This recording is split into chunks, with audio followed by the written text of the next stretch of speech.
Hello student, कैसे हैं आप लोग? सब कुछ बढ़िया? तो चलिए स्टार्ट कर रहे हैं आइसोमर का सेकेंड लेक्चर। लास्ट लेक्चर में क्या सिखाए थे आपको? अनसैचुरेशन फैक्टर डीओ कैलकुलेट करने के लिए सिखाए थे। उसका यूज होगा आइसोमर में। सिर्फ आइसोमर भी यूज नहीं होगा, पूरे ऑर्गेनिक केमिस्ट्री में यूज होगा, है ना। तो अब स्टार्ट करेंगे आइसोमर का ओरिजिनल कॉन्सेप्ट। क्लियर? तो स्टार्ट करते हैं हम लोग लेक्चर 2 आइसोमर। सबसे पहले क्वेश्चन उठेगा कि आइसोमर किसको कहते हैं और आइसोमरिज्म क्या है। क्लियर है? पहले क्लियर कर ले हम लोग। आप लोग फर्स्ट टाइम 10th क्लास में इसके बारे में पढ़े होंगे। इसके बारे में आप लोग फर्स्ट टाइम 10th क्लास में पढ़े होंगे। जब आप 10th में थे तो टीचर्स आपको कैसे पढ़ाते थे? ध्यान दीजिएगा। आपको कहते कि देखो ये मॉलिक्यूलर फॉर्मूला है, कहते थे ना टीचर्स इस तरह से, और कहते थे एक ही मॉलिक्यूलर फॉर्मूला का दो अलग अलग कंपाउंड बन गया। इसको कहते थे नॉर्मल ब्यूटेन,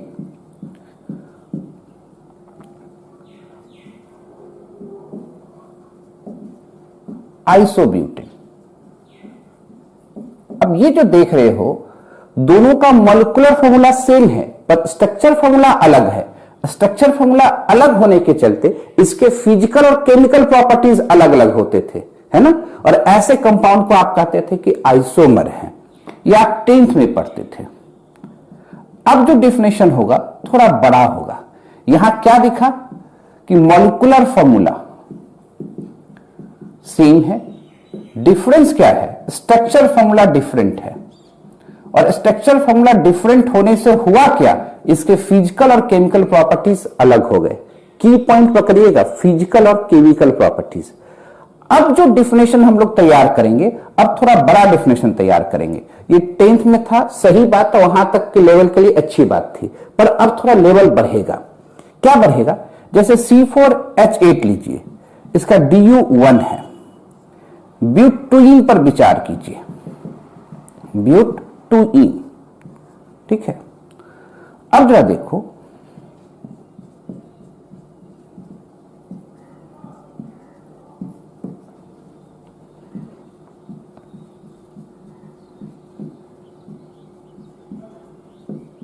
ये दोनों कंपाउंड ब्यूटूइन है। कैसे? जरा देखो नोमेनक्लेचर करके, ये 1 हुआ, ये 2 हुआ, ये 3 हुआ, ये 4 हुआ, इसको तो ब्यूटूइन कहेंगे। 1 2 3 4 इसको भी तो ब्यूटूइन कहेंगे। और ये दोनों कंपाउंड भी आपस में आइसोमर हैं। दोनों का नाम तो आप देख रहे हैं कि ब्यूटूइन है, पर अब इस कंपाउंड को हम लोग कहते हैं ट्रांसब्यूटूइन। ट्रांसब्यूटूइन। इस कंपाउंड को हम लोग कहते हैं सिस ब्यूटूइन। अब इस यहां पर आपको क्या दिख रहा है? कंपाउंड का मॉलिक्यूलर फॉर्मूला तो सेम दिख रहा है। देखो तो मॉलिक्यूलर फॉर्मूला सेम है ना, और स्ट्रक्चर फॉर्मूला भी सेम दिख रहा है। फिर भी ये कंपाउंड आपस में आइसोमर कहलाते हैं। क्यों? क्योंकि इसके फिजिकल और केमिकल प्रॉपर्टीज कुछ कुछ अलग होते हैं। अब प्रॉपर्टीज की फैक्टर है, यानी हम लोग क्या कहेंगे कि वैसे कंपाउंड जिसका मॉलिक्यूलर फॉर्मूला सेम हो और फिजिकल एंड केमिकल प्रॉपर्टीज अलग अलग होते हो, वैसे कंपाउंड को आपस में आइसोमर कहेंगे। और इस घटना को, this phenomenon is called isomerism, है ना। अब क्वेश्चन उठेगा, सर इसका फिजिकल और केमिकल प्रॉपर्टीज क्यों अलग है? तो प्रॉपर्टीज दो कारण से बदलता था। याद करो, शुरू से पढ़ाते आए हैं, प्रॉपर्टीज दो कारण से बदलता है। एक आप कहते हो ना, संगत से गुण आत है, संगत से गुण जात, यानी कनेक्टिविटी चेंज द प्रॉपर्टीज। तो जो ऊपर वाला पार्ट है ये एक स्पेशल पार्ट है, इसको कहते हैं स्ट्रक्चरल आइसोमर। यहां कनेक्शन बदलता है, कनेक्टिविटी बदलती है ना। स्ट्रक्चर बदल जाए, कनेक्टिविटी बदलेगा तो स्ट्रक्चर बदल जाएगा। संगत से गुणात है, संगत से गुण जात। और यहां पर जब आप देखिएगा तो यहां पर इन्वायरमेंट बदलता है, स्पेशियल अरेंजमेंट बदलता है। तो इन्वायरमेंट भी प्रॉपर्टीज को चेंज करता है। प्रॉपर्टीज दो कारण से चेंज होते हैं, एक कनेक्टिविटी और दूसरा इन्वायरमेंट। आप देखो ना, यहां पर जो CH3 है, अभी आपको दिखेगा दोनों साइड H और S से सराउंडेड है। और यहां पर जो CH3 है, एक तरफ CH3 और एक तरफ H से सराउंडेड है। सेम इन्वायरमेंट के डिफरेंट इन्वायरमेंट। तो डिफरेंट इन्वायरमेंट बदलेगा तब भी प्रॉपर्टीज बदलेगा, ठीक है। तो आइसोमर कहने का क्या मतलब हुआ? तो आइसोमर कहने का मतलब हुआ वैसे कंपाउंड जिसके मॉलिक्यूलर फॉर्मूला सेम होंगे पर फिजिकल और chemical properties, at least one physical और केमिकल प्रॉपर्टीज अंतर होना चाहिए, कम से कम एक होना चाहिए। तो वैसे कंपाउंड को आपस में आइसोमर कहेंगे and this phenomenon is called isomerism. Clear? पहले एक बार डेफिनेशन लिख लेते हैं, फिर और एग्जांपल इनपुट करके दिखाते हैं। नोट कीजिए इसको। तब डेफिनेशन हम लोग लिखा जाए एक बार।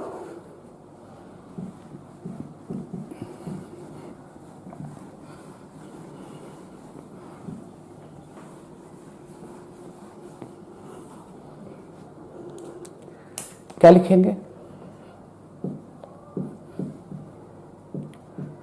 Compound having same molecular formula but it poses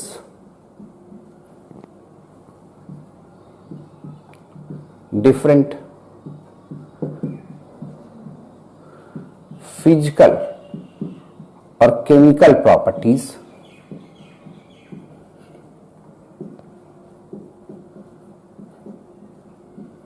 इसके बीच में एक बात लिख ले, at least one.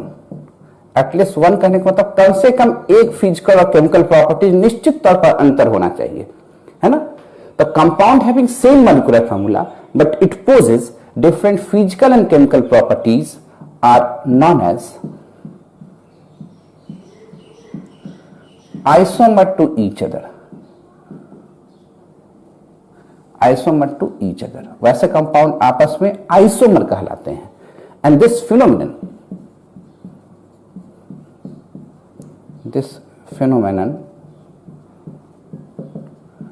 is known as isomerism.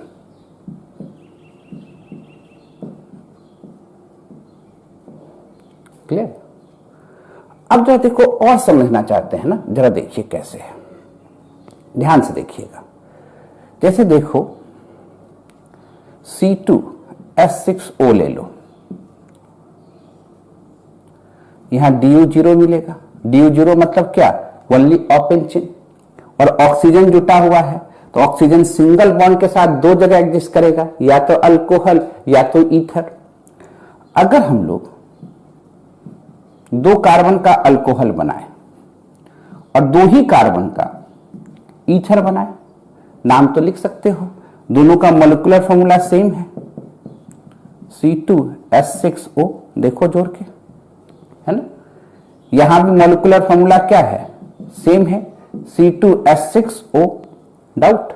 इसे आप क्या कहोगे? अल्कोहल, इथानॉल, इथाइल अल्कोहल, और इसको क्या कहोगे? ईथर, डाइमिथाइल ईथर या मिथॉक्सीमीथेन।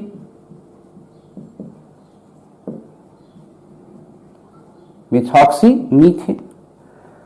अब जरा देखिए, यहां H बॉन्डिंग लगेगा, यहां डाइपोल डाइपोल इंटरेक्शन लगेगा।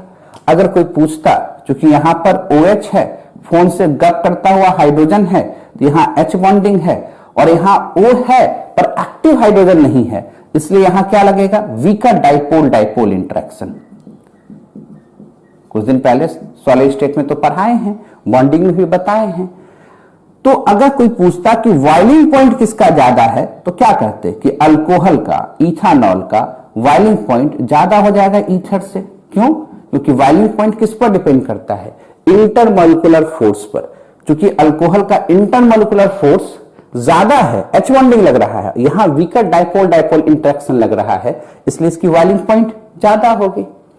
अगर आप देखिएगा तो ये लिक्विड के रूप में पाया जाएगा, और ये ईथर है ना, इसको वोलाटाइल लिक्विड कहिए, यानी वेपर फेज में ज्यादा पाया जाएगा, गैस फेज में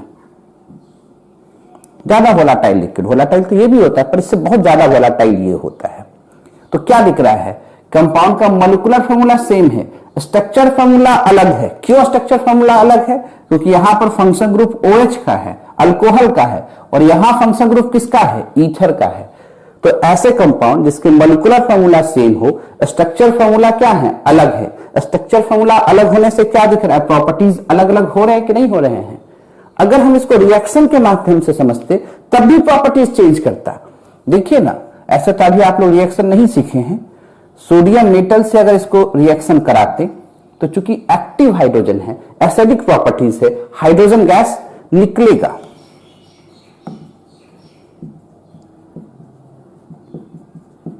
और यहां अगर इससे कराते नो एक्शन, क्योंकि इसके पास एक्टिव हाइड्रोजन नहीं है।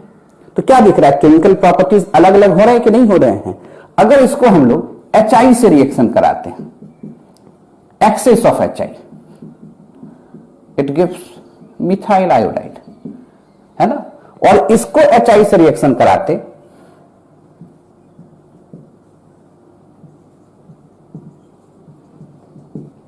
Ethyl iodide. उम्मीद करते दिखता होगा, नहीं दिखेगा तो दिखाएंगे नीचे करके।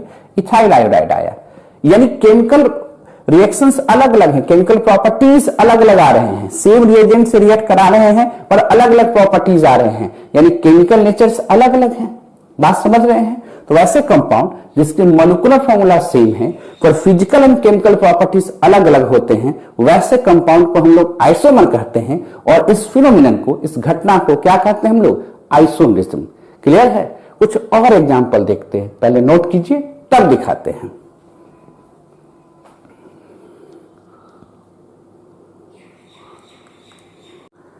लिख लिए, मिटाएं।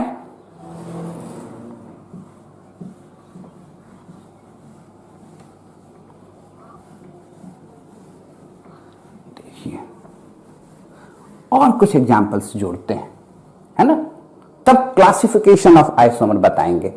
जरा देखो, कभी ऐसा लिखा है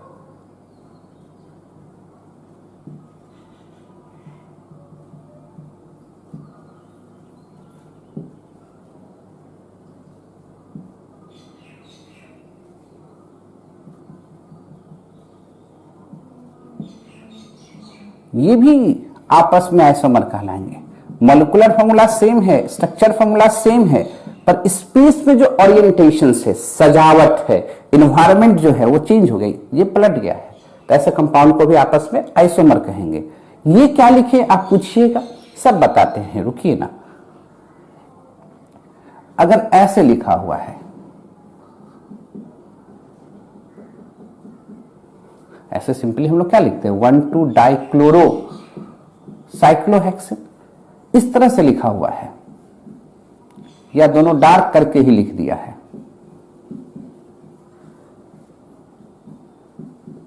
तो ये भी आपस में आइसोमर कहलाएंगे।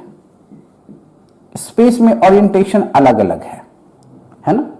अब ये डार्क और डैश क्या है, तो वेज फॉर्मूला है। ऐसे आएगा आपको कहां, कन्फर्मेशनल आइसोमर में, डिटेल से इसके बारे में बताएंगे, है ना।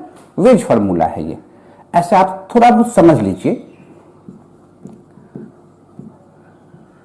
कार्बन जो टेट्राहेड्रल होता है, 3D पिक्चर होता है ना। टेट्राहेड्रल जो आप लोग लिखते हो कार्बन का स्ट्रक्चर इस तरह से,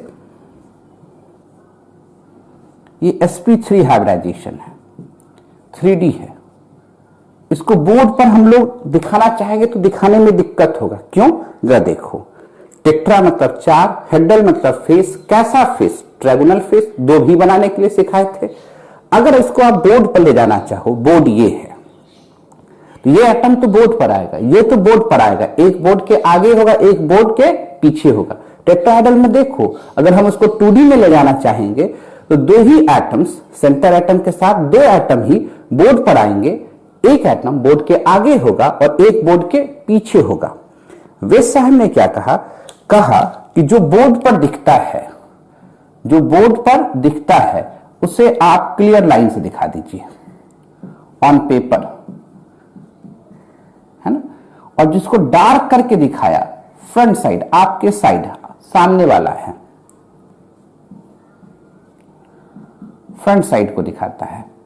और डैश जो है इस तरह से लिखा हुआ है तो बैक साइड को दिखाता है। यानी इसको कैसे 3D को 2D में उतारें, उसका एक प्रोजेक्शन था। ऐसे प्रोजेक्शन को कहते हैं वेज प्रोजेक्शन। वेज फॉर्मूला से ज्यादा अच्छा रहेगा, इसको क्या वर्ड लिखते हैं, वेज डैश प्रोजेक्शन। इसके बारे में डिटेल से बताएंगे, कहां पर, कन्फर्मेशनल आइसोमर के पास। क्लियर है। तो आइसोमर क्या, ये बात तो समझ में आ गया कि आइसोमर होने के लिए कंपाउंड का मॉलिक्यूलर फॉर्मूला सेम होना चाहिए और फिजिकल और केमिकल प्रॉपर्टीज कम से कम एक फिजिकल या एक केमिकल प्रॉपर्टीज अलग होगा, तो वैसे कंपाउंड को आपस में क्या कहेंगे, आइसोमर। और this phenomenon is called isomerism. Properties कितने कारण से बदलता है, दो कारण से, एक कनेक्टिविटी, दूसरा इन्वायरमेंट। इसलिए आइसोमर को भी क्लासिफाई किया गया है दो तरीके से। इसी दो कारण से आइसोमर को क्लासिफाई करते हैं दो तरीके से। देखिए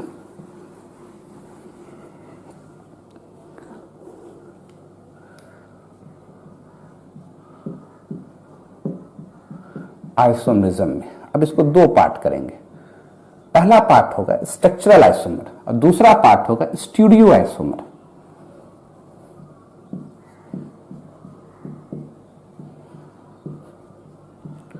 स्ट्रक्चरल आइसोमर, तो इस बात को दिमाग में सेट कर लीजिए, स्ट्रक्चरल आइसोमर में मॉलिक्यूलर फॉर्मूला तो सेम होंगे, स्ट्रक्चरल फॉर्मूला डिफरेंट होंगे।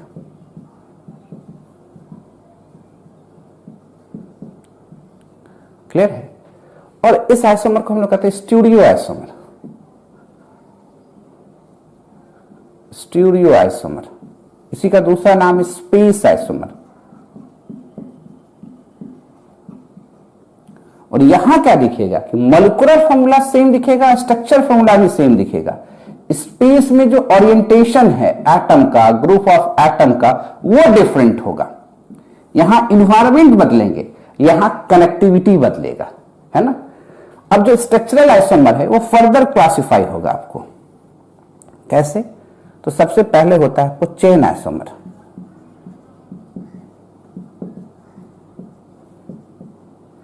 दूसरा होगा पोजिशनल आइसोमर। तीसरा होगा आपको फंक्शनल आइसोमर।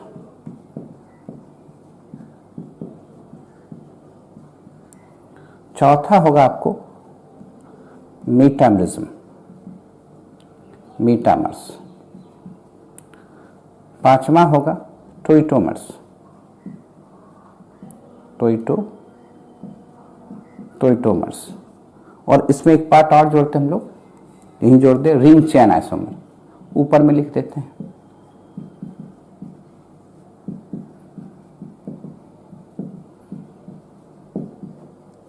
क्लियर? स्टूडियो और स्पेस आइसोमर को दो पार्ट में क्लासिफाई करेंगे। एक पार्ट देंगे कॉन्फ़िगरेशनल और दूसरा देंगे कन्फर्मेशनल। कन्फर्मेशनल आइसोमर और दूसरा देंगे कन्फिग्रेशनल आइसोमर। कन्फिग्रेशनल में फिर दो पार्ट होगा। एक होगा आपको थोड़ा सा, एक पार्ट होगा ज्योमेट्रिकल, अगर नहीं दिखेगा तो नीचे करके दिखाएंगे, ज्योमेट्रिकल आइसोमर जीआई। दूसरा होगा ऑप्टिकल आइसोमर।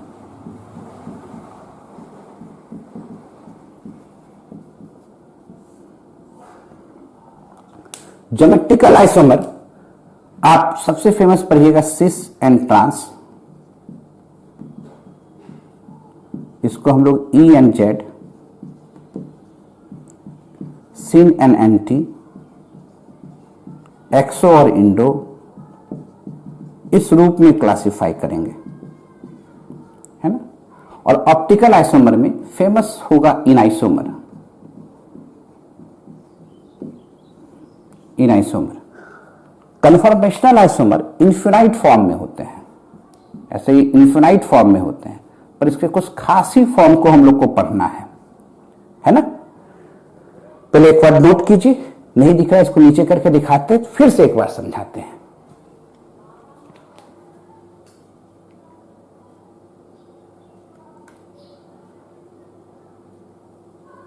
वहां पर नीचे नहीं दिख रहा है, यहां पर ये वाला इसको सजा के यहां पर लिख दें, इनआइसोमर। इनआइसोमर के रूप में होगा। फिर से एक बार समझने की कोशिश करें। ट्रांस, सिस, ई, जेड, सिन, एंटी, एक्सो, इंडो।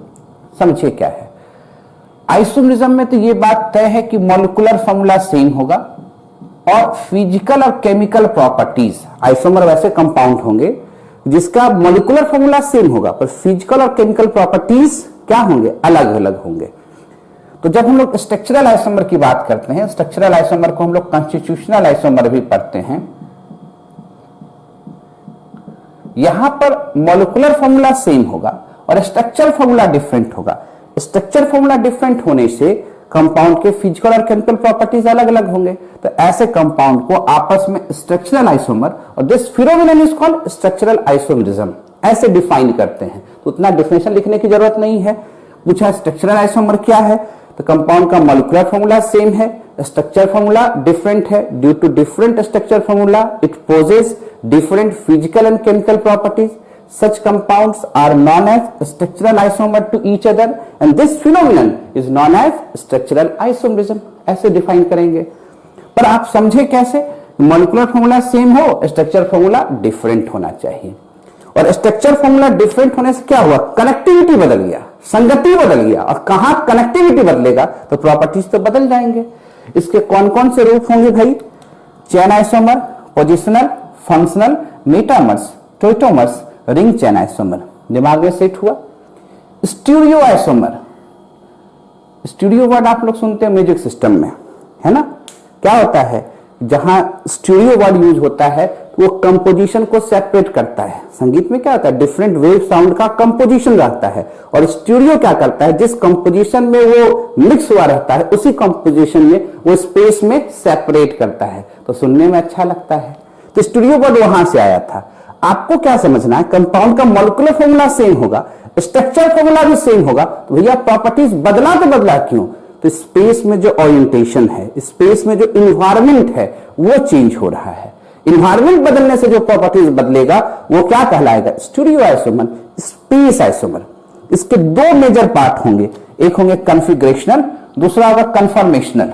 कन्फर्मेशनल में इन्फिनाइट फॉर्म होंगे, सभी इन्फिनाइट फॉर्म को हमको नहीं पढ़ना, उसके कुछ सेलेक्टिव पार्ट को ही पढ़ना है। कॉन्फ़िगरेशन के दो फेमस होंगे, ज्योमेट्रिकल जिसको GI से लिखेंगे, ऑप्टिकल जिसे OI से लिखेंगे। ऑप्टिकल में फिर हम लोग क्लासिफाई करेंगे इन आइसोमर, डाइस्टीरियो आइसोमर, ज्योमेट्रिकल में भी उसका कुछ यूज होता है। ज्योमेट्रिकल फर्दर क्लासिफाई होगा trans and cis, E and Z, syn and anti, exo and endo. कैसे होगा तो एक एक करके देखेंगे। बात तो समझ में आया। प्रॉपर्टीज दो कारण से बदलेगा, एक इन्वायरमेंट तो स्टीरियो आइसोमर जहां एटम्स का, ग्रुप ऑफ एटम का स्पेस में ओरिएंटेशन बदलेगा। और स्ट्रक्चरल आइसोमर में क्या होगा कि यहां कंपाउंड के मॉलिक्यूलर फॉर्मूला सेम होंगे, स्ट्रक्चर फॉर्मूला डिफरेंट होंगे, यानी कनेक्टिविटी बदलेगा। चले तो स्टार्ट करते हैं कहां से, स्ट्रक्चरल आइसोमर से। उसमें भी कौन, चेन आइसोमर।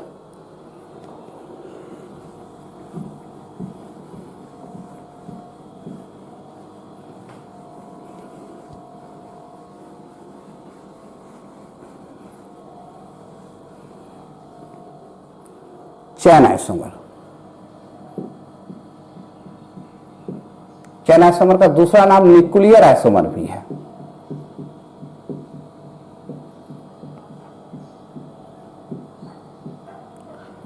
अब तो ये पार्ट है स्ट्रक्चरल आइसोमर का, तो स्ट्रक्चर तो बदलेगा ही। तो कंडीशन क्या देखना है चेन आइसोमर होने के लिए, ध्यान दीजिएगा। चेन का तो मतलब समझते हैं, एक आता है parent change, parent chain. Parent change क्या हो सकता है, ओपन चेन में हो सकता है,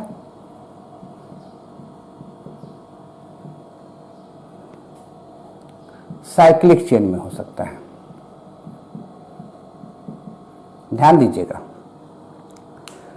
चेन आइसोमर दिखाने के लिए पेरेंट चेन का साइज डिफरेंट होना चाहिए।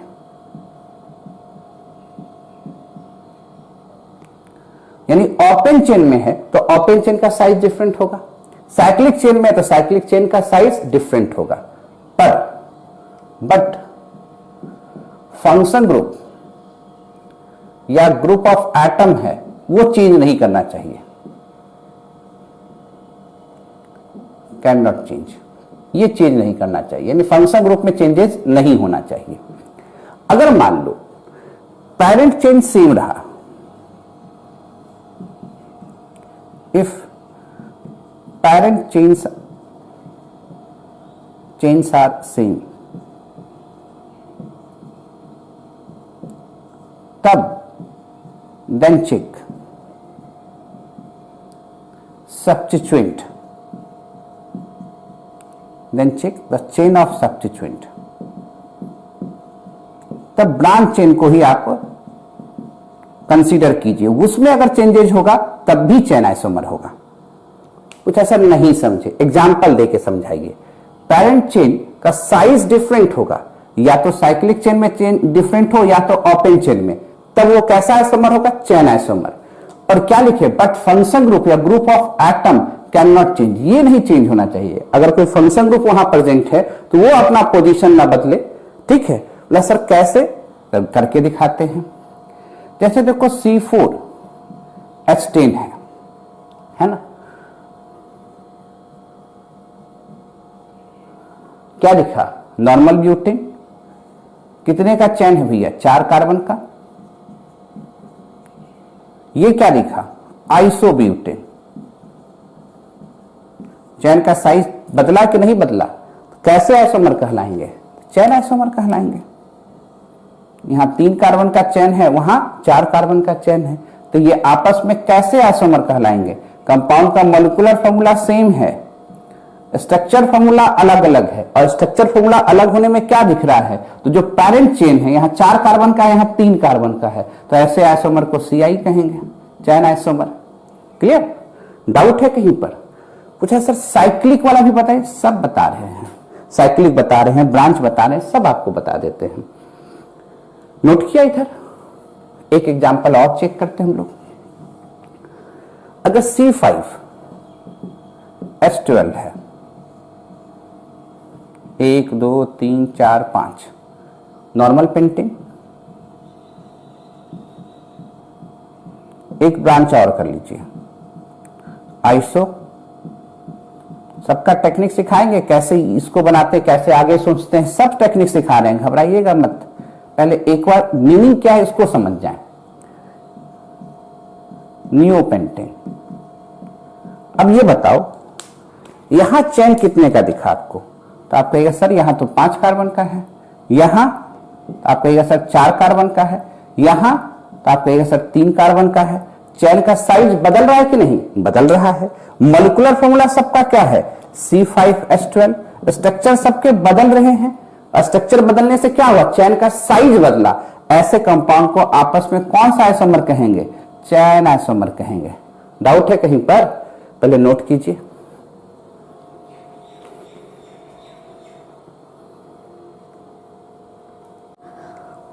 लिख लिया? अब जरा देखिए, साइकिल का भी समझना है, सब समझा रहे हैं।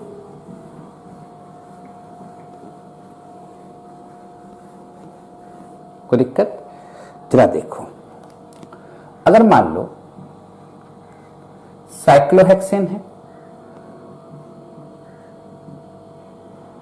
1 मिथाइल साइक्लोपेंटेन है, कार्बन काउंट कर लो, नंबर ऑफ कार्बन एटम दोनों में 6, DU देख लो दोनों का 1, इसका मतलब दोनों का मॉलिक्यूलर फॉर्मूला सेम है। Carbon same, DU same, molecular formula same. क्या बदल रहा है? चेन का साइज बदल रहा है, तो चेन आइसोमर। पेरेंट चेन यहाँ 6 कार्बन का है, यहाँ 5 का है, तो ऐसे भी कंपाउंड को क्या कहेंगे? चेन आइसोमर कह देंगे। अगर ये ऐसे रहता, ऐसे रहता, तो ये भी क्या कहलाता? चेन आइसोमर कहलाता। नहीं कहला रहा है। अगर आपको ये रहता इस तरह से, ये रहता, ये भी आपस में कौन सा आइसोमर कहलाते? चेन आइसोमर कहलाते। कहलाते कि नहीं? अगर ऐसा रहता साइक्लोहेक्सेन, 3 मेंबर मिले जाए, 1 2 3, 1 2 3 ट्राइमिथाइल साइक्लोप्रोपेन, तो कार्बन एटम सेम है। देखो यहां भी 6, DU सेम है, यहां भी carbon atom 6, DU 1, carbon atom 6, DU 1, molecular formula same है। क्या बदला? चेन का साइज। कौन सा? रिंग चेन का। इसको भी क्या कहेंगे हम लोग? Chain isomer. इसको साइक्लिक चेन आइसोमर भी पढ़ सकते हैं, इसका स्पेशल नाम साइक्लिक चेन आइसोमर भी पढ़ सकते हैं। क्लियर? कोई डाउट है? अच्छा, आप कहते सर साइड चेन बदलने का, वो भी देख लो।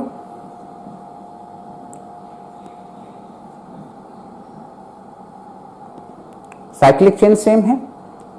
अब यहां 3 कार्बन का चेन है, 1 2 3, और यहीं पर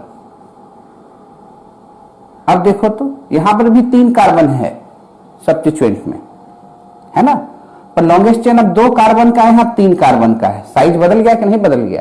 तो ऐसे को भी क्या कहेंगे हम लोग? Chain isomer. Cyclic chain, special case में साइक्लिक चेन कहेंगे। और एग्जांपल देखना चाहते हैं, इनपुट कर देते हैं बीच में भी।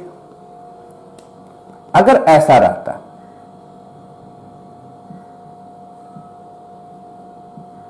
यहां 1 इथाइल साइक्लोहेक्सेन है, यहीं पर ब्रांच कर देते 1 डाइमिथाइल साइक्लोहेक्सेन। ठीक है, पैरेंट चेन तो सेम है, पर साइड चेन में सेम साइज है क्या? नहीं। यहां 1 कार्बन का चेन है और यहां 2 कार्बन का चेन है, 2 ब्रांच हो गया है ना? तो ऐसे भी कंपाउंड को हम लोग क्या कहेंगे? सीआई चेन, या स्पेशल केस में साइक्लिक चेन आइसोमर भी पढ़ते हैं। घबराना कहीं पर है? आगे बढ़ते हैं। नोट कर लिया? और एग्जांपल देखते हैं, घबराते क्यों हैं? नोट कीजिए, इसको मिटाएं।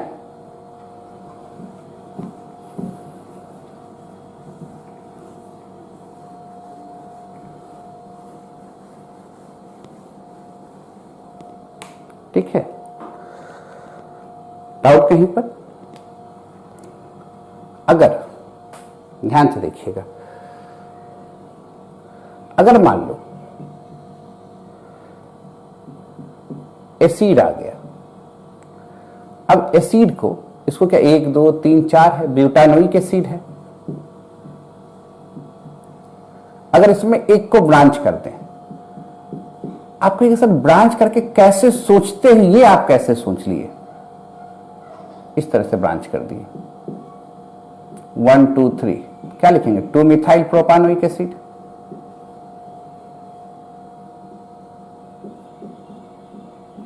प्रोपानोइक एसिड, ये दोनों भी देखो चेन का साइज बदल गया। यहां चेन कितने का था? 4 का, और यहां पैरेंट चेन कितने का है? 3 का। क्या फंक्शन ग्रुप या ग्रुप ऑफ एटम का पोजीशन बदला क्या? नहीं बदला। यही वहां पर कंडीशन यही लिखे थे। क्लियर है? अगर कोई डबल बॉन्ड रहता है इस तरह से, और यहां पर ये अपना पोजीशन बदल लेता, तो ये भी क्या कहलाता? Chain isomer. यहां चेन का साइज कितना है? 5 कार्बन का, और यहां चेन का साइज कितने कार्बन का हुआ? 4 का, पर डबल बॉन्ड का पोजीशन दोनों जगह क्या है? 1 पर ही है। बात समझ रहे हैं?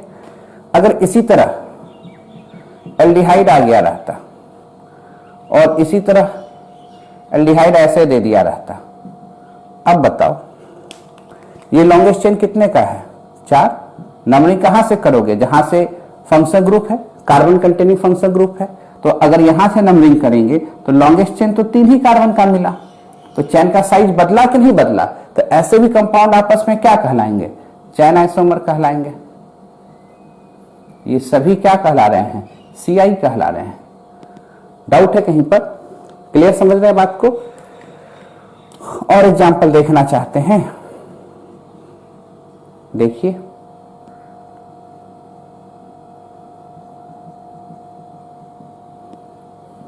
हेक्सेन है,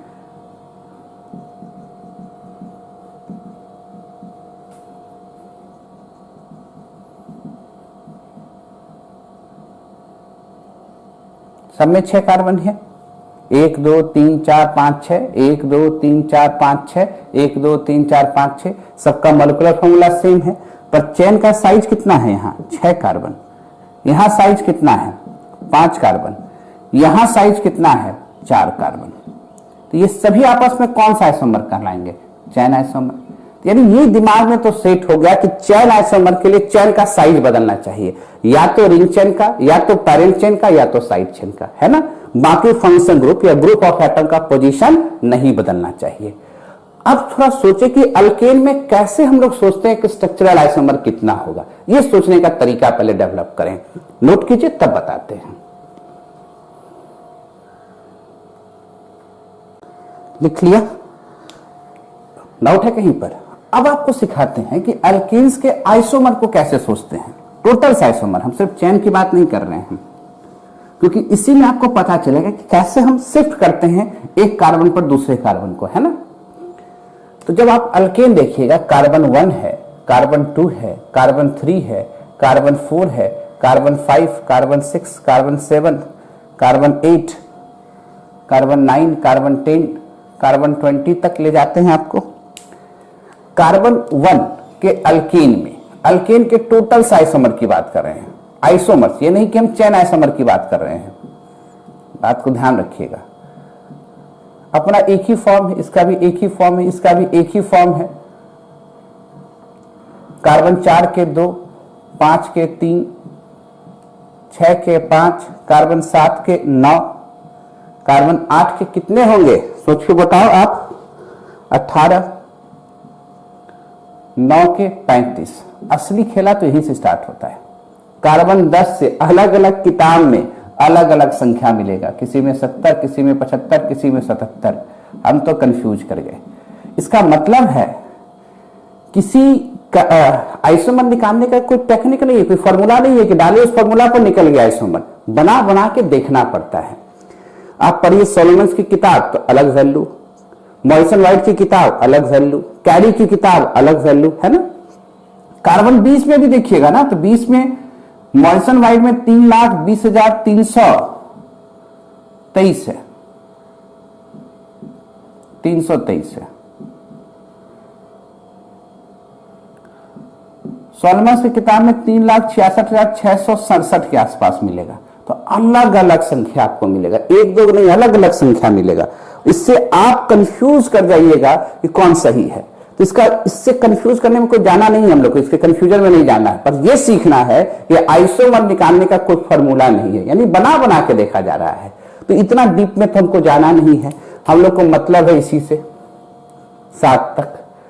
3 तक में तो आइसोमर है नहीं, तो यानी रोल नंबर याद कर लेंगे। कार्बन 4, कार्बन 5, कार्बन 6, कार्बन 7 में क्या होगा रोल नंबर? 3, 2, 5, 9, है ना। ये नहीं जाना है कि अब इसके रिसर्च करना तो है नहीं कि सबके चक्कर में पढ़ना है, यानी हमको पढ़ना कहाँ है? कार्बन 7 तक, 1 से 3 तक नहीं होता है। क्यों नहीं होता? तब टेक्निक सीखेंगे, कोई रूल्स नहीं है, ट्रिक लगाएंगे, अपना बुद्धि लगाएंगे, क्यों नहीं हुआ, इसमें इतना ही क्यों हुआ, है ना। अब यहां कितना? कार्बन 4 में 2, कार्बन 5 में 3, कार्बन 6 में 5, कार्बन 7 में 9। रोल नंबर याद कर लीजिए, इसके आगे नहीं पूछा जा सकता है आपसे, है ना। नोट किया। अब हम लोग सोचे क्यों नहीं होता है, अपना टेक्निक्स लगाएंगे। ये किताबी नहीं है, सिर्फ ये ट्रिक है जिससे आप सोच सकते हैं, है ना, कोई फॉर्मूला नहीं है। जब अल्केन का आइसोमर सोचना हो, इसी पर अप्लाई करेंगे आगे भी, तो ध्यान में रखिएगा जो सेकेंडरी कार्बन है वही मूव करेगा। कौन कार्बन मूव करेगा? सेकेंडरी। और सेकेंडरी कार्बन मूव करके जा सकता है सेकेंडरी और टर्सरी पर, याद रखिएगा। प्राइमरी एंड क्वाटरनरी कार्बन में कोई हिलडोल नहीं, प्राइमरी और क्वाटरनरी कार्बन में कोई हिलडोल नहीं। अब चलो पूछो मीथेन से, एक कार्बन से पूछो क्या डिग्री है, डिग्री ही नहीं बता रहा है। चलो तुम्हें कोई हिलडोल नहीं, जहां सेकेंडरी होगा और सेकेंडरी हिलडोल कर सकता है वहीं पर आइसोमर सोचेंगे। इथेन में दोनों कार्बन क्या है? प्राइमरी। कोई सेकेंडरी कार्बन है क्या? नहीं। तो क्या यहां आइसोमर सोच सकते हैं आगे? क्या नहीं, अकेला एक फॉर्म में रहेगा ये।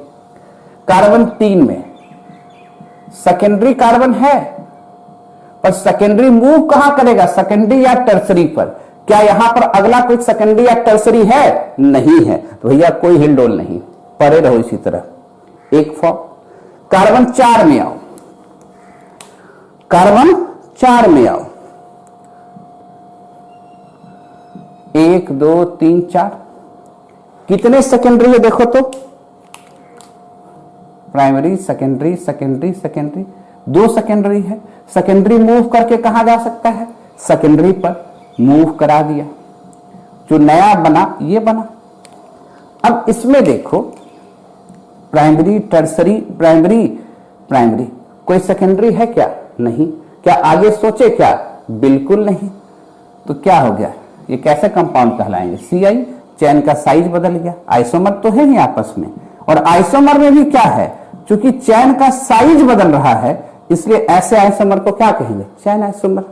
डाउट? अच्छा, 5 में देखना चाहते हैं आप? बिल्कुल दिखाते हैं। नोट कर लिया? क्यों नहीं कार्बन 1 में हुआ? क्योंकि कोई डिग्री नहीं है। इथेन में दोनों क्या है? प्राइमरी। क्या प्राइमरी का हिलडोल होगा? नहीं। हिलेगा डोलेगा कौन? सेकेंडरी। डोल के जाएगा कहां? सेकेंडरी और टर्सरी पर। क्या प्राइमरी और क्वाटरनरी कार्बन में कोई हिलडोल? बिल्कुल नहीं।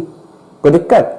प्राइमरी क्वाटरनरी कार्बन में कोई हिलडोल नहीं, टर्सरी कार्बन में भी कोई हिलडोल नहीं, है ना? टर्सरी भी लिख दीजिए, कोई दिक्कत?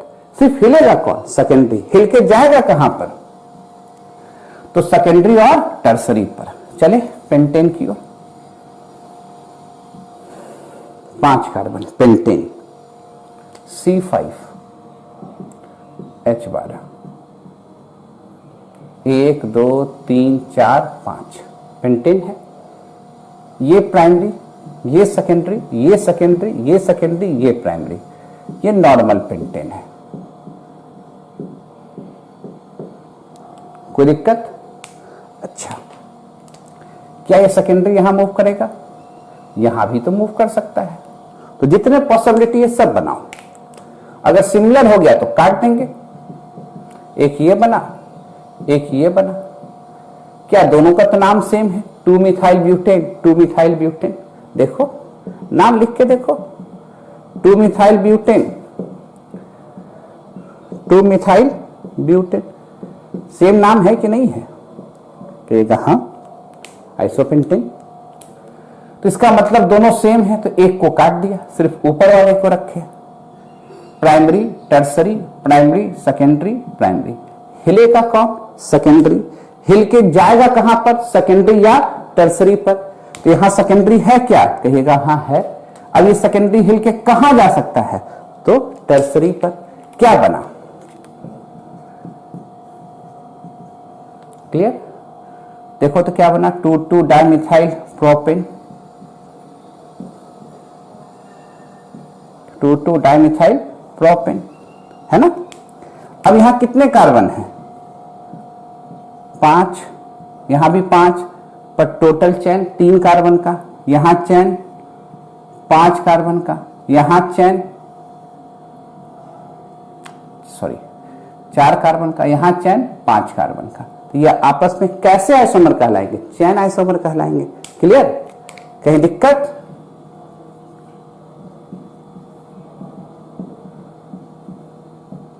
डाउट है? क्या कार्बन 6 का नहीं बना सकते हैं? अपने से बनाओ कार्बन 6 का, 7 का भी बना के दिखाओ। ये दोनों को डिस्कस करेंगे पोजिशनल आइसोमर के बाद, तब तक आप बना लीजिए। हम कहां डिस्कस करेंगे? पोजिशनल आइसोमर पढ़ा के, तब तक आप बना लीजिए। 7 के आगे तो सोचना ही नहीं है। टेक्निक समझ में आया? नोट करें। Clear?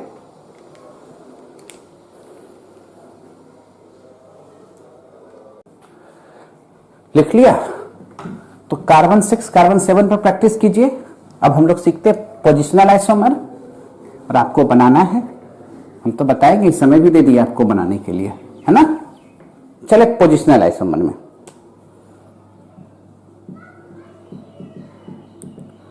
Positional isomer short form में PI पढ़ेंगे। कैसे निकालते पोजिशनल आइसोमर? शर्त देखो, यहां क्या होगा? पोजीशन वर्ड से आया है, तो यानी फंक्शन ग्रुप या ग्रुप ऑफ एटम का, या एटम का, खास एटम का, पर्टिकुलर एटम का पोजीशन चेंज होना चाहिए। Position will change. वैसे कंपाउंड जिसका मॉलिक्यूलर फॉर्मूला सेम हो, स्ट्रक्चर फॉर्मूला किसके चलते बदलता हो? तो पोजीशन बदलने से। किसका? Function group, group of atom या एटम का। ध्यान दीजिएगा, यहां जो पेरेंट चेंज है वो सेम रहना चाहिए, साइज सेम रहना चाहिए, ये नहीं बदलना चाहिए। पेरेंट चेन का जो साइज है वो नहीं बदलना चाहिए। बदलना क्या चाहिए? Function group, group of atom या एटम, पर्टिकुलर एटम का पोजीशन विल चेंज होगा, यानी पेरेंट चेन का साइज में कोई तब्दीली नहीं होगा। बोला सर क्या कहना चाहते हैं, जरा देखो। C4H8 ले लो, 1 2 3 4 ब्यूट1इन। अब यहां देखो, इसका नाम हो गया ब्यूट2इन। क्या दिखा? क्या दिखा? यहां पोजीशन 1 पर है और यहां पोजीशन कहां पर है? 2 पर है। तो दोनों क्या कहलाएगा? Positional isomer. चेन का साइज तो सेम है, 4 कार्बन। यहां भी साइज कितना है? 4 कार्बन। तो बदला क्या? पोजीशन, इसलिए पोजिशनल आइसोमर। और देखना चाहते हैं, जरा देखो। Alcohol, butane 1 ol, butane 2 ol, normal butyl alcohol, sec butyl alcohol, common नाम में भी लिख सकते थे, है ना। क्या लिखते हैं इसको? C4H10O। डाउट है? और क्या लिख सकते थे, जरा देखिए पोजीशन में, ध्यान से देखो। 1,2 डाइक्लोरोसाइक्लोहेक्सेन, 1,3 डाइक्लोरोसाइक्लोहेक्सेन, 1,4 डाइक्लोरोसाइक्लोहेक्सेन। नाम लिख सकते हो कि नहीं लिख सकते हो? क्लियर? दिख रहा है ना। और क्या बदल सकते थे, जरा देखो तो। 1-मिथॉक्सी, 1-मिथॉक्सी प्रोपेन है। अब इसको इस तरह से लिख देते हैं, 2-मिथॉक्सी प्रोपेन। दोनों क्या कहलाता? Positional isomer. 2-मिथॉक्सी प्रोपेन, ये दोनों क्या कहलाता? Positional isomer. कोई दिक्कत है क्या? पोजीशन बदला कि नहीं बदला? तो ऐसे आइसोमर को क्या कह देंगे? Positional isomer. और क्या बदलेगा सर, जरा देखो। 1-क्लोरोप्रोपेन, 2-क्लोरोप्रोपेन, ये भी क्या कहलाएगा? ये तो एटम है ना। ये क्या था? ग्रुप ऑफ एटम था। बाकी तो फंक्शन ग्रुप देख ही रहे हो। तो ये भी क्या कहलाएगा? PI। One chloropropane, two chloropropane, normal propyl chloride, isopropyl chloride. Note कीजिए, और भी एग्जाम्पल दिखाते हैं, नोट किया जाए।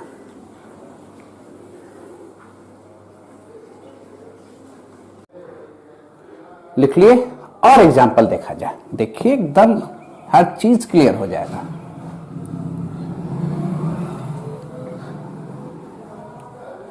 ठीक है। अच्छा ये बताओ, अगर ये कंपाउंड हमको दिया हुआ है C2H5Cl, इसके कितने पोजिशनल आइसोमर बन सकते हैं? जब भी निकालना रहे तो पहले आप अनसैचुरेशन फैक्टर निकालो। क्लोरीन को किसके जैसा मानोगे? हाइड्रोजन जैसा। तो एक हाइड्रोजन और हो गया, तो C2H6। इसका मतलब क्या हुआ? ये अल्केन है तो अनसैचुरेशन फैक्टर 0 हो गया, UF 0 हो गया। और जहां UF 0 होगा तो इसका मतलब सिर्फ होगा ओपन चेन। ये तो निकालने में कहीं दिक्कत नहीं। अब जरा देखो, 2 कार्बन है, 2 कार्बन में क्लोरीन कहीं भी जोड़िएगा तो नाम तो एक ही रहेगा। तो क्या ये दोनों आपस में आइसोमर हैं, पोजिशनल आइसोमर? तो क्या कहेंगे? नहीं, एक ही नाम होगा, 1-क्लोरो-ईथेन। क्लियर? तो इसके आइसोमर नहीं होंगे। और यहीं पर कार्बन ध्यान से रखना, C3H7Cl कर देते तो यहां भी DU अनसैचुरेशन फैक्टर 0 है, यहां भी ओपन चेन होगा। कैसे निकालेंगे ये तो जान ही रहे हो, अनसैचुरेशन फैक्टर। क्लियर है? दो मेथड बताए हैं जिससे आपको निकालने में सहूलियत हो। अब देखो, ओपन चेन है तो ये किया। अब देखो यहां पर क्लोरीन जाएगा तो 1-क्लोरो, यहां पर जाएगा तो 2-क्लोरो। कोई दिक्कत?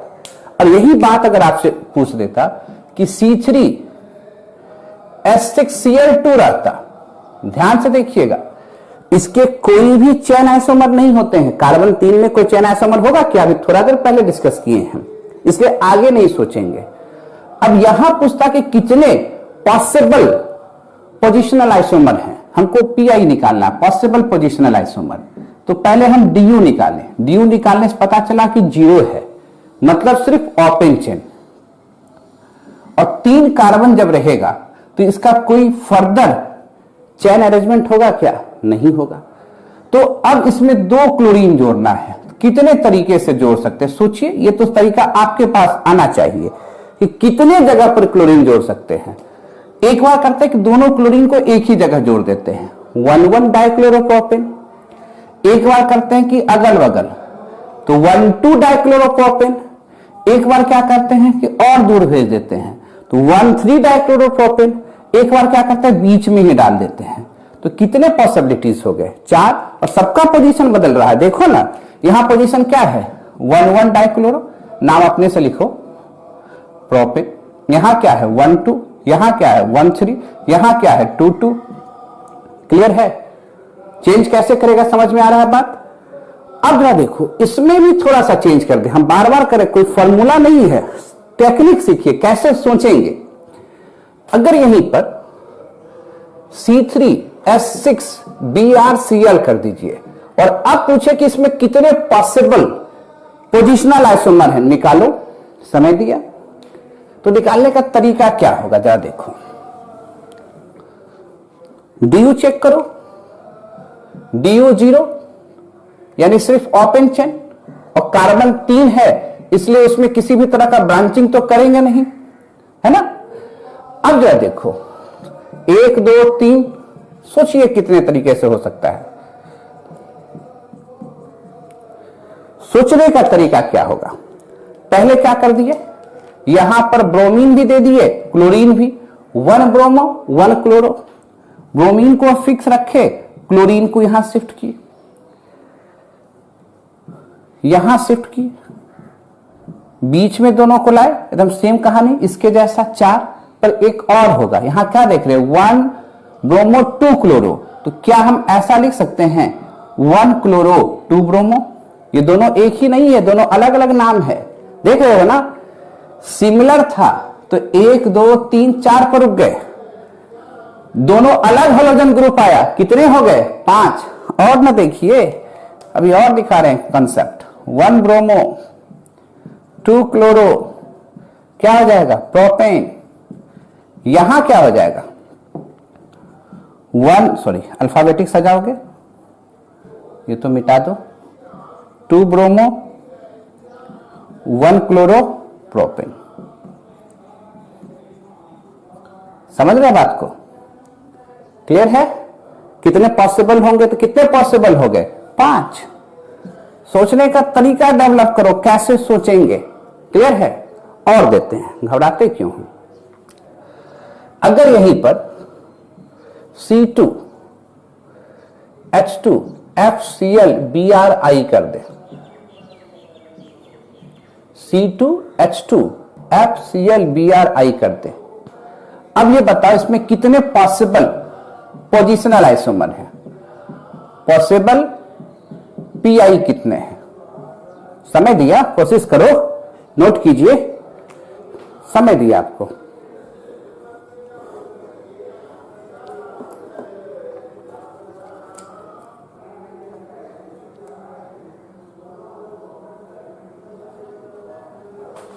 लिख लिया? सोचो, बताओ कितने पॉसिबल निकले। अच्छा, आंसर बता देंगे तो पहुंच जाओगे। आंसर 7, कितना है, 7। 7 सर कैसे, देखा जाए।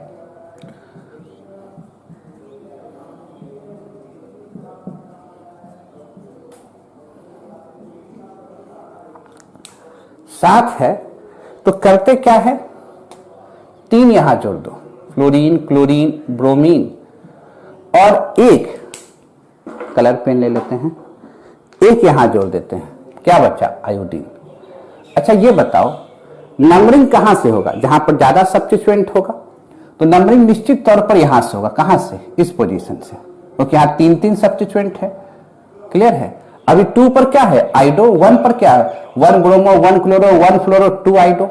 अब क्या करो, एक बार इस दोनों को एक्सचेंज कर दो,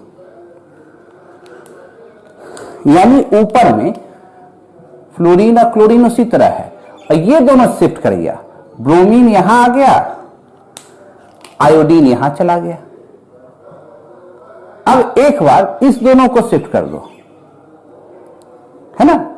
नाम अभी भी कहां से होगा? नंबरिंग यहां से। अब क्या हो जाएगा? 2 ब्रोमो, बाकी 2 ब्रोमो 1 क्लोरो 1 फ्लोरो 1 आइडो इथेन। अब इसको चेंज करेंगे तो यहां फ्लोरीन, यहां क्या आ जाएगा? ब्रोमीन, बाकी ये तो क्लोरीन उसी तरह रहेगा, आयोडीन उसी तरह रहेगा। क्लियर? अब फिर नाम वही हो गया 2 फ्लोरो, नाम पे लिख सकते हो। अब इसको चेंज कर दो, फ्लोरीन और क्लोरीन को चेंज कर दो। क्लियर? तो यहां क्लोरीन कर दिया भैया, यहां फ्लोरीन कर दिया और ये दोनों उसी तरह रह गया, ब्रोमीन आयोडीन। ये तो 4 हो गया सर, और 3 कैसे लाइएगा? रुकिए बता रहे हैं। अब एक को इधर ले आओ, ब्रोमीन फ्लोरीन, एक को इधर ले आओ, आयोडीन क्लोरीन। अब तो दोनों साइड सब्स्टिट्यूएंट बराबर हैं, इधर भी 2 सब्स्टिट्यूएंट, इधर भी 2 सब्स्टिट्यूएंट, दोनों साइड से लोएस्ट सम रूल भी बराबर है। देखो ना, यहां 1 1 2 2, इधर से चलेंगे तो 1 + 1 2 + 2, दोनों साइड से लोएस्ट सम रूल भी बराबर हैं।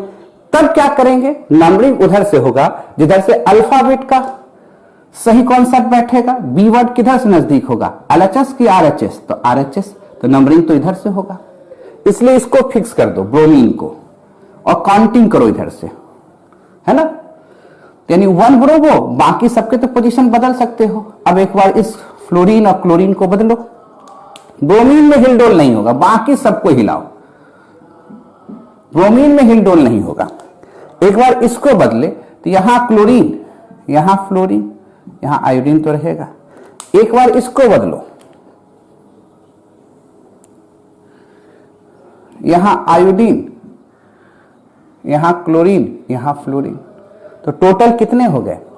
देखो तो। अब आगे नहीं हो सकता, करके देखो, यही कोई आएगा। तो कितने पॉसिबिलिटी हो गए? 7। डाउट है? समझ सकते हो कि नहीं?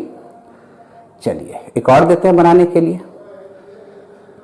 अगर मान लो साइक्लिक है, डाइक्लोरो साइक्लोप्रोपेन दिया हुआ है, कितने पॉसिबिलिटी होंगे पीआई के? सोचो, डाइक्लोरो साइक्लोप्रोपेन कितने होंगे?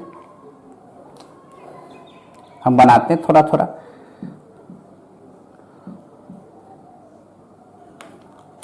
क्या होगा? 1 2 और कोई सोच के बताओ, कहीं भी घुमाएंगे यही ना आएगा। तो कितने पॉसिबिलिटीज हो गए? 2। इसके आगे तो सोचेंगे नहीं। क्लियर है? नोट कीजिए। अच्छा, एक और देते हैं, ट्राइक्लोरोप्रोपेन है, ट्राइक्लोरोप्रोपेन है, इसमें कितने पॉसिबल पीआई है? Positional isomer. ट्राइक्लोरोप्रोपेन, डाई तक तो सिखाए थे, ट्राई में चलते हैं।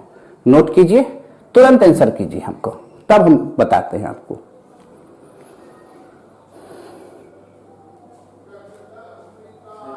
बना लिए? बताओ जरा, किसमें बताना है? ट्राइक्लोरोप्रोपेन में पॉसिबल पीआई क्या निकालोगे?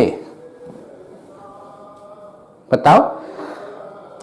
ट्राइक्लोरोप्रोपेन, ऐसे तो डी जानते हो कि 0 होगा, प्रोपेन है तो कोई भी और ब्रांच वाला स्ट्रक्चर तो बनेगा नहीं।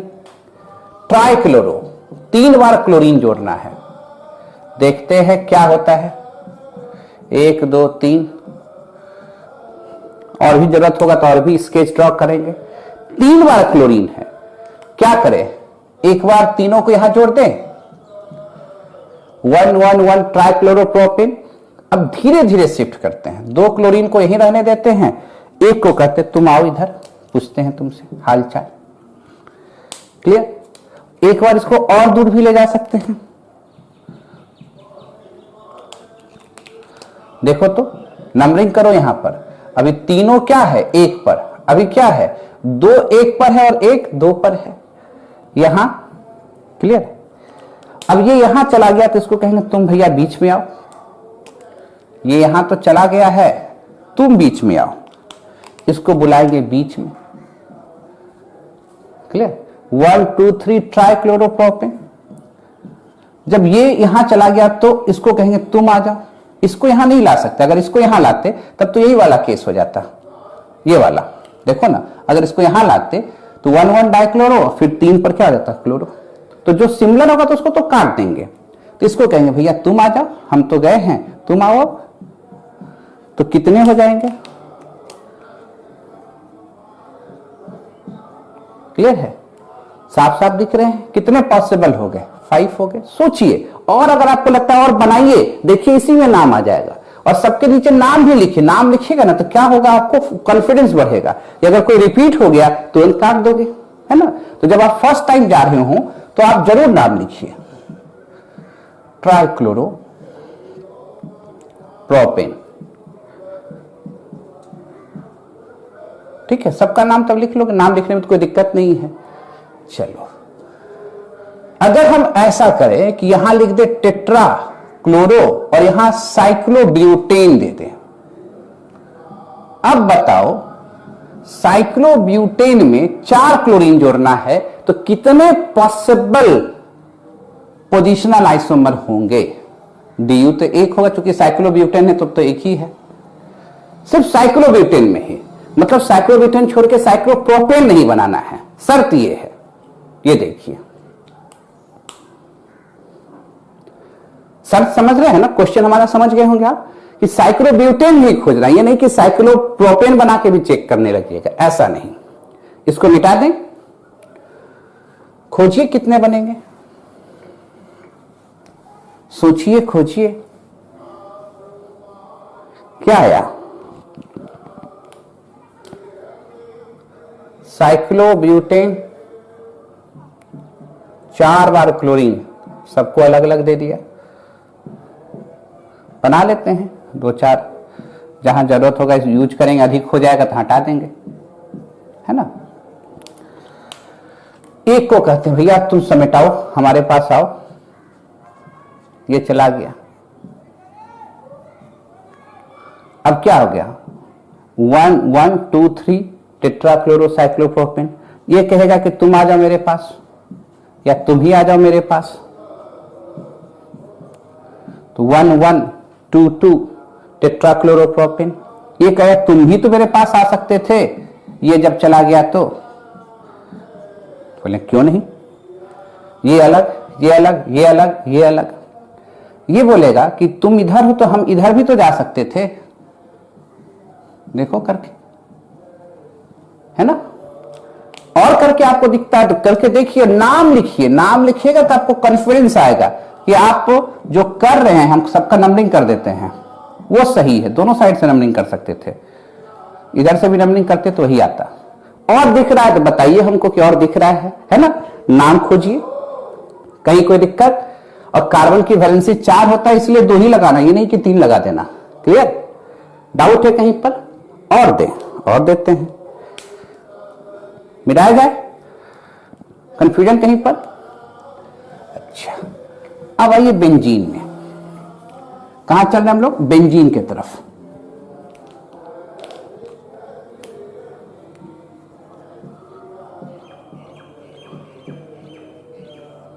बेंजीन में सभी पोजीशन आइडेंटिकल है, अभी तो कोई पोजिशनल आइसोमर नहीं है।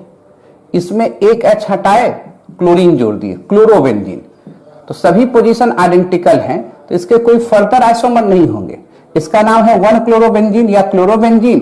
तो कहीं पर भी क्लोरीन रहता तो इसका नाम वही होता, इसलिए आगे इसका पोजिशनल आइसोमर खोजेंगे तो नहीं मिलेगा। ये अपने आप में एक कंपाउंड है, तो ये सब एक ही है, सिमिलर कंपाउंड, दोनों सेम है। अगर 2 बार सब्स्टिट्यूएंट हो जाता इस तरह से, अब चूंकि एक कार्बन पर एक ही क्लोरीन आ सकता है, ये नहीं कि यहां पर साइक्लोहेक्सेन जैसा 2 क्लोरीन डाल दीजिएगा, ये संभव नहीं है। तो इसके पोजीशन को बदलिए, 1 2 1 3, नाम लिख सकते हो ना, 1 4 नाम लिख लीजिएगा। कॉमन में भी ऑर्थो पर है, मेटा पर है, पारा पर है, 3 पॉसिबिलिटीज है। अगर ट्राइक्लोरो कर देते तो देखो तो कितनी पॉसिबिलिटीज हैं। यहां पोजिशनल आइसोमर कितने होंगे इसके, 3। अगर यहां पर 3 क्लोरीन कर देते इस तरह से, अब कितने होंगे सोचो जरा, बताइए, सोचो सोचो, सोचने की आजादी है, सोचो सोचो। ये नहीं कि हम जितना बनाएंगे उतना ही होगा, ये नहीं कि अभी तक देखते आ रहे हो जितना बना दिए सर उतना ही हो जाएगा, ऐसा नहीं। तो क्या करते हैं, एक की पोजीशन को बदल देते हैं।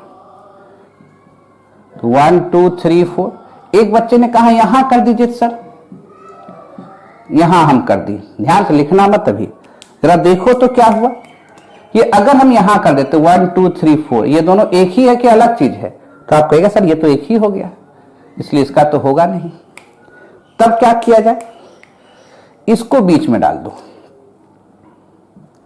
ये यहां है ये यहां है, इसको बीच में डाल दो। 1 2 3 4 5, 1 3 5 ट्राइक्लोरो है ना। कितने बनेंगे समझ में आ रहा है बात, 3 बनेंगे, 1 2 3।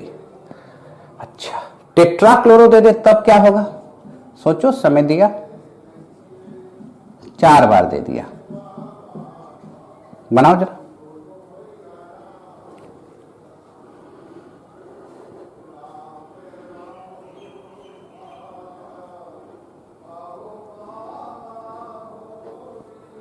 कितना बना बताओ, देखते हैं बना के। इसके भी 2 और, मतलब 3 टोटल फॉर्म हो जाएंगे। क्या इसको हम यहां लिखते हैं, हाँ, क्या हम यहां ऊपर में बनाते हैं, ये उठा के यहां कर देते हैं। देखो तो नंबरिंग खाली करते हैं, जरा देखो, यहां क्या था 1 2 3 4, यहां क्या था 1 2 3 4 5, यानी 1 पर 2 पर फिर 4 पर 5 पर। यहां क्या था 1 2 3 4 5, और क्या है, क्या करके देखो, इतना ही आना चाहिए। क्लियर। अगर कोई पूछ देता कि नहीं सर इसमें बताइए, पेंटाक्लोरो हो जाता, तो क्या कोई और होता क्या इसमें, बिल्कुल नहीं, ये अपने आप में एक कंपाउंड है। हेक्साक्लोरो हो जाता तो तब भी नहीं, सभी पोजीशन पैक है, शिफ्ट कौन करेगा। तो कैसे सोचना है समझ में आ रहा है, बनाओ, सबका नाम लिखो, और दिखता है तो बताओ भी, है ना, तब हम एक्सप्लेन करेंगे कैसे हुआ। क्लियर, नोट कीजिए, तब आगे की बात करते हैं।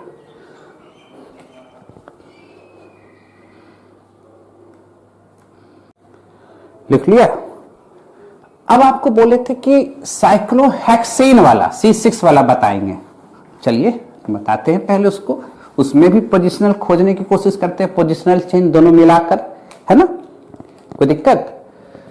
जरा देखो C6H14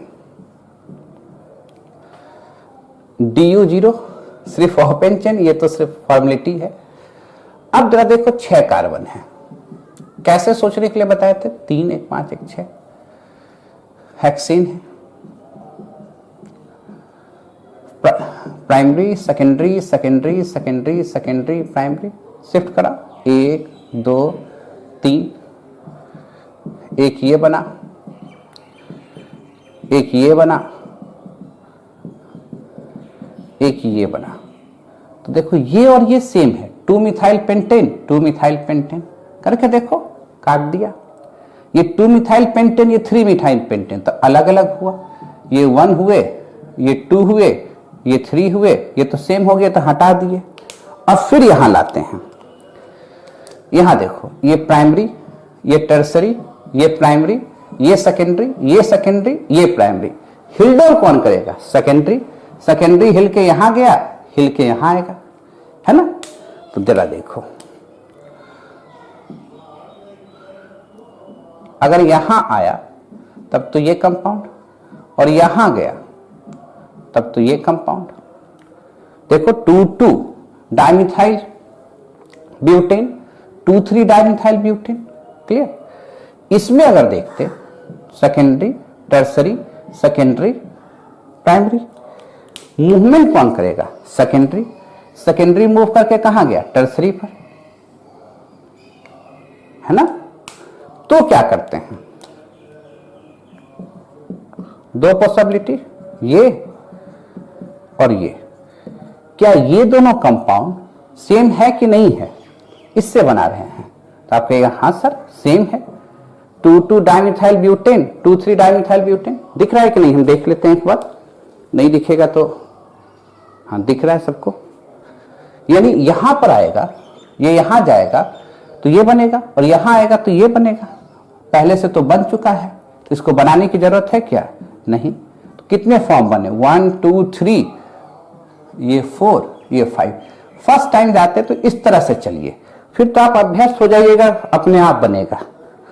अब खोजना है कौन किसका चेन, कौन किसका पोजिशनल। अब ये जो 1 है इसकी साइज कितनी है? तो आप कहिएगा 6 कार्बन का है। क्या कोई 6 है? ये 5 है, ये 5 है, ये 4 है, ये 4 है। तो 1 के साथ 2 हो, 3 हो, 4 हो, 5 हो, ये सभी किस तरह से आइसोमर दिखाएंगे? चेन आइसोमर दिखाएंगे। हमने अल्केन में लिखा था टोटल आइसोमर, हमने ये नहीं लिखा था कि वो चेन है। अब तो खोजना ये सबके साथ क्या है? चेन है। डाउट? अब पूछा 2 और 3 में क्या रिलेशन है? यहां पोजीशन कितने पर है? 2 पर। 2 मिथाइल, नाम लिखो ना, 2 मिथाइल पेंटेन, और इसका नाम देखो 3 मिथाइल पेंटेन। तो अगर आपसे कभी कोई पूछ दे कि 2 और 3 के बीच का क्या रिलेशन है, तो आप कहिएगा पीआई, पोजिशनल आइसोमर है ना। 2 में चेन का साइज कितना है? 5। 2, 4 और 5 के साथ क्या होगा? 2, 4 या 5 के साथ देखेंगे तो यहां साइज 5 कार्बन का है, यहां 4 और 4, तब तो इसको फिर चेन आइसोमर लिखेंगे, CI। साइज बदल गया ना, चेन आइसोमर लिखेंगे। ठीक है, वही हाल होगा 3 के साथ। 3 अगर 4 और 5 के साथ गया, यहां 5 कार्बन का चेन है, यहां 4 और 4 है, तो इसको क्या कहेंगे? CI है, चेन आइसोमर है। क्लियर? अच्छा, यहां पर आओ, जरा देखो ये दोनों 4 और 5 आपस में क्या कहलाएंगे? 4 और 5 कार्बन का चेन का साइज तो सेम है ना। तो ये आपस में कौन सा आइसोमर कहलाएंगे? Positional isomer. यहां पोजीशन क्या है देख लो, 2,2 डाइमिथाइल ब्यूटेन, और यहां क्या है? 2,3 डाइमिथाइल ब्यूटेन। डाउट है क्या कहीं पर? नोट करो, तब फिर आगे की बात करते हैं। नोट किया जाए।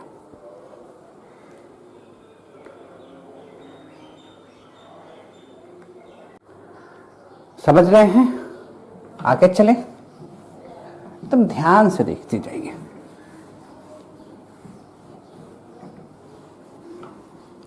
कोई दिक्कत?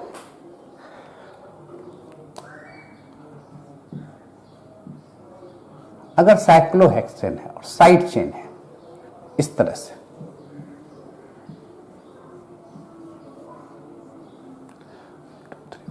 1, 2, 3, 4, ये क्या कहलाएगा आपस में? सब कुछ तो सेम है। नाम देखो तो 1, 2, 3, 4 नाम लिखेंगे तो क्या लिखेंगे? 1 के अंदर 1, 2, 3, 4, 2 methyl butyl cyclohexane, butyl cyclohexane. ठीक है, यहां क्या लिखेंगे? 1, 2, 3, 4, 2 पर क्या हो गया? यहां भी नंबरिंग ऐसे कर सकते हो। 1 के अंदर 3 मिथाइल, 4 कार्बन को क्या कहोगे? ब्यूटाइल। पूरे को क्या कहोगे? साइक्लोहेक्सेन। पूरे को क्या कहोगे, साइक्लोहेक्सेन। अब यहां देखो 2 मिथाइल है, यहां 3 मिथाइल है, पोजीशन बदला कि नहीं, तो ऐसे को भी क्या कहेंगे, पोजिशनल आइसोमर। कोई दिक्कत? और देते हैं, अब बनाने के लिए देते हैं, कुछ कुछ करो भी तभी तो पता चलेगा। C6H12 है, DU1 है, आप इसका साइक्लिक स्ट्रक्चर तैयार कीजिए, या हम तैयार कर देते हैं। आपको वह बताना रहेगा किसमें चैन का रिलेशन है, किसमें पोजीशन का, सबका एक दूसरे के साथ रिलेशन बताना है। एक तो 6 मेंबर साइक्लोहेक्सेन बना दो, एक 5 मेंबर 1 मिथाइल साइक्लोपेंटेन बना दो, एक इस तरह से बना दो 1 इथाइल साइक्लोब्यूटेन, या आप ऐसे भी बना सकते थे, या आप ऐसे भी बना सकते थे, आप ऐसे भी बना सकते थे, बना सकते थे कि नहीं। सबके बीच में आप ऐसे भी बना सकते थे, दिख रहा होगा, ऐसे भी normal propyl cyclopropane 1 ethyl 1 methyl cyclopropane, 1 ethyl 2 methyl cyclopropane, या आप ऐसे भी बना सकते थे, ऐसे भी बना सकते थे। सबका नाम दे दीजिए, इसको 1 कह दीजिए, इसको 2, इसको 3, इसको 4, इसको 5, इसको 6, इसको 7, इसको 8, इसको 9, इसको 10, इसको 11। देख लेते सबको दिखा के नहीं तो नीचे करके दिखा देंगे, नहीं सबको दिख रहा है। अब इन सभी के बीच में 1 2 के साथ सबके साथ किस तरह का रिलेशन दिखा रहा था, पहले क्वेश्चन में करके दिखाया कि नहीं, वो सब आपको बताना है कौन किसके साथ क्या रिलेशन है। ठीक है, ये आंसर भेजिएगा आप, तब हम बताएंगे क्या आंसर है। एक और क्वेश्चन देते हैं आपको, सीट में तो देंगे ही, जितना हम कराएंगे इसमें उसका दुगना तिगुना क्वेश्चन हम देंगे बनाने के लिए, और बनाना पड़ेगा तभी आइसोमर आएगा, तभी ऑर्गेनिक केमिस्ट्री को समझो। मैथमेटिक्स का कैलकुलस है, खूब प्रैक्टिस दिमाग के साथ। अगर नेफ्थलीन का स्ट्रक्चर है, नेफ्थलीन का स्ट्रक्चर है, नेफ्थलीन में डाई हेलोजन जोड़ना है, 2 हेलोजन जोड़ना है, तो 2 हेलोजन जोड़ के कितने पॉसिबल स्ट्रक्चर तैयार कर सकते हैं। एक बात और बता दे, इसमें नेफ्थलीन में ये पोजीशन बराबर है, अल्फा अल्फा, ये भी आइडेंटिकल है, ये पोजीशन भी आइडेंटिकल है, बीटा बीटा। तो सोचते हुए बढ़ना है। आंसर हम बता देते हैं, आंसर होगा 10, आपको 10 तक पहुंचना है। ठीक है, 2 क्वेश्चन दिए, करना आपका काम है, सीट तो देंगे ही, कहां देंगे ये भी जानते हैं, खूब जम के प्रैक्टिस कीजिए, 7 मिनट इन कीजिए। कल मिलते हैं इसी टाइम में, ओके।